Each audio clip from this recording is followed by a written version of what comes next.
નમસ્તે વિદ્યાર્થી મિત્રો, હવે ગાડીને દોડાવો ઝીરોથી અને બનો અંગ્રેજીના હીરો આ લેવલની શરૂઆત આપણે કરવા જઈ રહ્યા છીએ. અને આજનો જે ટોપિક છે તે યુઝ ઓફ ટુ હેવ એટલે કે ટુ હેવના ઉપયોગો. આ ટુ હેવના ઉપયોગ શું છે, કઈ રીતે વપરાય છે, કેવા પ્રકારના વાક્ય આવે છે, તેના વિશેની આપણે સંપૂર્ણ માહિતી મેળવીશું આજે. તો હવે તેના વિશેની શરૂઆતો કરી દઈએ. પ્રથમ ચર્ચા કરીએ તો ટુ હેવ જે છે તે શું છે, તો કે ટુ હેવ એ અંગ્રેજીનું ખૂબ જ મહત્વનું વર્બ છે. તો આપણે એક ક્રિયાપદ તરીકે આ વપરાય છે તેવું કહી શકીએ. તો અહીંયા તેનો અર્થ સામાન્ય રીતે શું હોય, તો કે હોમ અથવા ની પાસે હોમ, પાસે હોમ અથવા ની પાસે હોમ એવો અર્થ થાય છે. તો એના માટેના નિયમ શું છે, તો કે હેવ અને હેઝ એટલે કે હેવ હેઝ જે છે તે પ્રેઝન્ટ ટેન્સની અંદર વપરાય છે. ત્યાર પછી હેડ જે છે તે પણ આ હેવનું ભૂતકાળનું રૂપ જે છે તે કયા કાળમાં વપરાય છે, તો કે સાદા ભૂતકાળની અંદર વપરાય છે, કોઈકની સાથે સંબંધ દર્શાવવો હોય ત્યારે. તો અહીંયા આઈ, વી, યુ, ધે આ 3 કરતા 4 કરતા છે તે, અને તેની સાથે પ્લુરલ નેમો ની સાથે શું આવે છે, તો કે હેવ આવે છે. હેવ કોની સાથે આવે ચર્ચા કરીએ. ત્યાર પછી હી, સી અને ઇટ આ 3 છે તે ત્રીજો પુરુષ એકવચન, અને ત્યાર પછી કોઈ પણ સિંગ્યુલર નાઉન પણ ત્રીજો પુરુષ એકવચન, તો તેની સાથે શું આવે છે, તો કે હેઝ આવે છે. તો આના વિશેની ચર્ચા કરીએ. પ્રથમ વાક્યની શરૂઆત કરીએ તો જોઈએ તો અહીંયા કહેવામાં આવ્યું છે, આપણને શું કીધું છે, આઈ હેવ અ પેન એટલે કે મારી પાસે પેન છે. અહીંયા કહ્યું આઈ હેવ અ પેન, મારી પાસે પેન છે. ત્યાર પછી બીજું વાક્ય વી હેવ અ કાર, અમારી પાસે કાર એટલે કે ગાડી છે. યુ હેવ અ બુક, તમારી પાસે બુક એટલે કે ચોપડી છે. ત્યાર પછી ધે હેવ અ હાઉસ, તેઓને ઘર છે. Ram has a mobile, Ram પાસે મોબાઈલ છે. તો અહીંયા જોઈ શકીએ છીએ કે વસ્તુનો અથવા કોઈ પણ ની સાથેનો સંબંધ દર્શાવવા માટે હેવના દરેક રૂપનો ઉપયોગ થયેલો જોવા મળે છે. એટલે કે હેવ અને હેઝ આ બંને રૂપનો ઉપયોગ થયો છે. હવે આ પ્રકારના વાક્ય જે છે તેનું જ્યારે અંગ્રેજીમાં રૂપાંતર કરવામાં આવે છે ત્યારે તો શું કીધું, અમારી પાસે કૂતરો છે. તો અમારી એટલે કે વી શું આવશે, વી have a dog, V have a dog. ત્યાર પછી તમારી પાસે પેન્સિલ છે. તો અહીંયા તમારી એટલે કે યુ હેવ અ પેન્સિલ. ચાલો, ત્યાર પછી તેઓ પાસે દુકાન છે. તેઓ પાસે એટલે કે તેઓની પાસે, અહીંયા ખરેખર હોવું જોઈએ તેઓની પાસે દુકાન છે. તો જોઈએ અહીંયા કે they have a shop, they have a shop. ત્યાર પછી તેને ભાઈ છે. તો શું કહેશું અહીંયા, he has a brother, he has a brother. બરાબર. તો આ પ્રમાણે જોઈ શકાય છે કે કઈ રીતે અથવા તો ક્યાં હેવ અને હેઝનો ઉપયોગ થાય છે. ટૂંકમાં કહીએ તો કોઈકની સાથે સંબંધ દર્શાવવા માટે આનો ઉપયોગ કરવામાં આવે છે. આગળ વધીએ.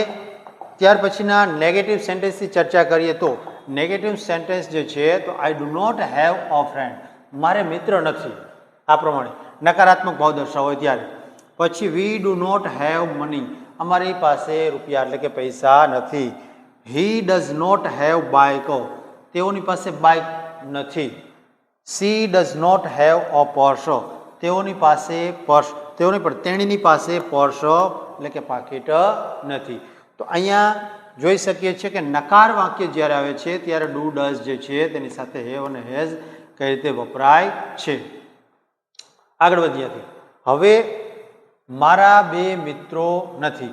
અહીંયા મારાને પણ શું હશે, મારે 2 મિત્રો નથી. મારાને કરીએ આપણે શું થશે અહીંયા, તો કે આને કાઢી નાખીએ અહીંથી, તો થાય કે મારે. તો અહીંયા થશે મારે, શું કીધું, મારે 2 મિત્રો નથી. તો એનું આપણે કરીએ ટ્રાન્સલેશન. તો શું થશે કે આઈ હેવ નોટ 2 ફ્રેન્ડ્સ, મારે 2 મિત્રો નથી.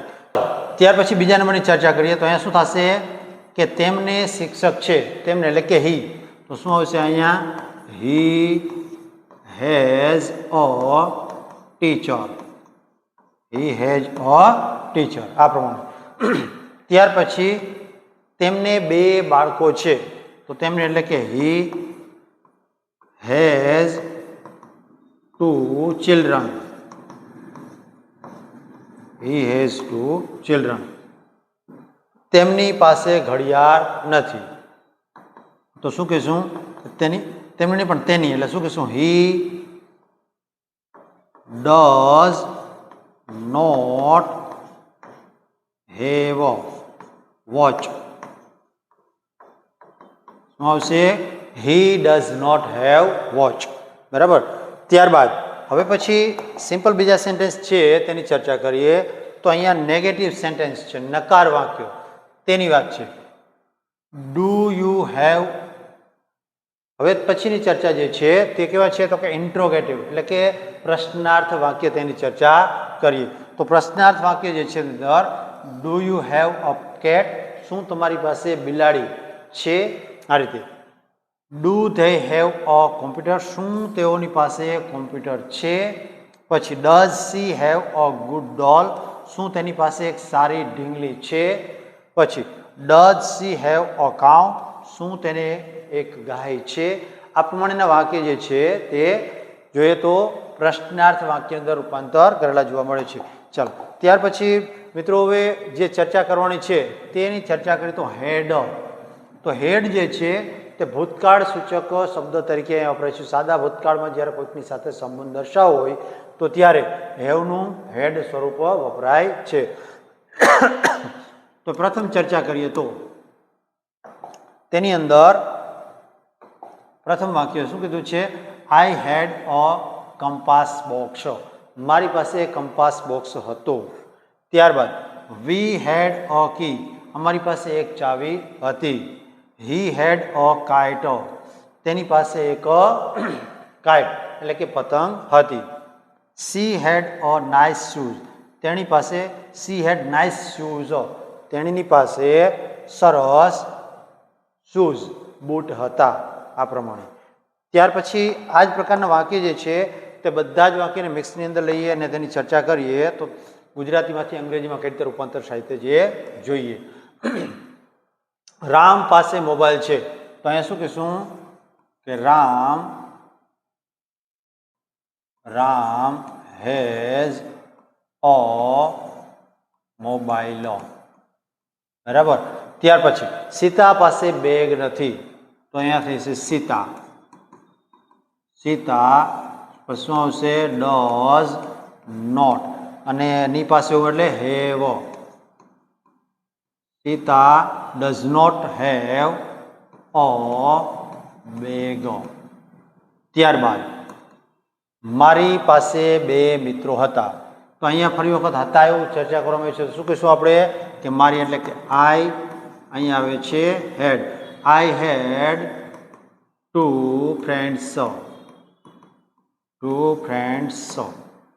ત્યાર પછી અમારી પાસે કૂતરો છે. અમારી એટલે કે વી. અહીંયા થશે have. We have a dog. ચાલો ત્યાર પછી ચર્ચા કરીએ તો શું આવશે? You do not have time. You do not have time. ત્યાર પછી તેમની પાસે પૈસા છે. તેમની એટલે શું કહીશું આપણે? તો કે હી. પછી આવશે વિધાન વાક્ય છે તો he has money. He has money. ચાલો તો આ પ્રમાણે. બરાબર. તો આ વાક્ય છે. ત્યાર પછી આગળ વધીએ. તેના પછીના વાક્યની ચર્ચા કરીએ તો અહીંયા શું છે? તેમની પાસે બુક નથી. તેમની પણ તેની. તેની એટલે હી.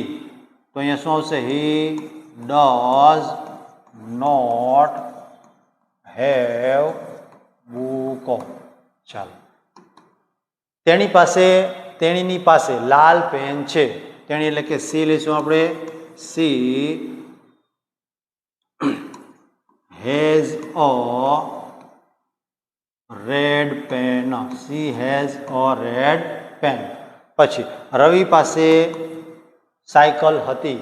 ફરી વખત આવ્યું છે હતી. તો શું આવશે? હેડ.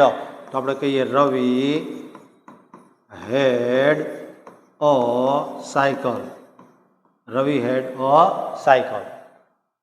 નેક્સ્ટ, તમારી પાસે સુંદર ઘર છે. તો તમારી એટલે કે શું આવશે? You have a nice. Nice અથવા તો શું કહી શકો? બ્યુટીફુલ પણ કહી શકીએ. Nice house. શું ફરી વખત હતું આવ્યું છે તો શું કહેશું અહીંયા? હી હેડ અ બિગ ફાર્મ. તેઓને પાસે મોટું ખેતર હતું. તો આ છે વિદ્યાર્થી મિત્રો હેવ અને હેઝ અને તેની સાથે સાથે હેડ. આપે જો મારી ચેનલને સબસ્ક્રાઈબ નથી કરી ચોક્કસથી સબસ્ક્રાઈબ કરો અને તમારા મિત્રોની સાથે શેર કરો અને જો વિડીયો ગમે તો ચોક્કસ લાઈક કરતા રહો. દરેકે દરેક ટોપિકની સંપૂર્ણ અને નાનામાં નાની બાબતોની માહિતી મેળવવા માટે અશોક નકુમની ચેનલને સબસ્ક્રાઈબ કરો અને મિત્રોની સાથે શેર કરો. ચાલો, કોઈ પણ પ્રકારની ક્વેરી હોય તો કોમેન્ટ બોક્સની ઉપર કોમેન્ટ આપી દેશો. આપને પ્રત્યુત્તર ચોક્કસથી મળશે. ચાલો, આપ સૌને અંગ્રેજી આવડી જાય એવી અભ્યસની સાથે જય હિન્દ અને જય ભારત.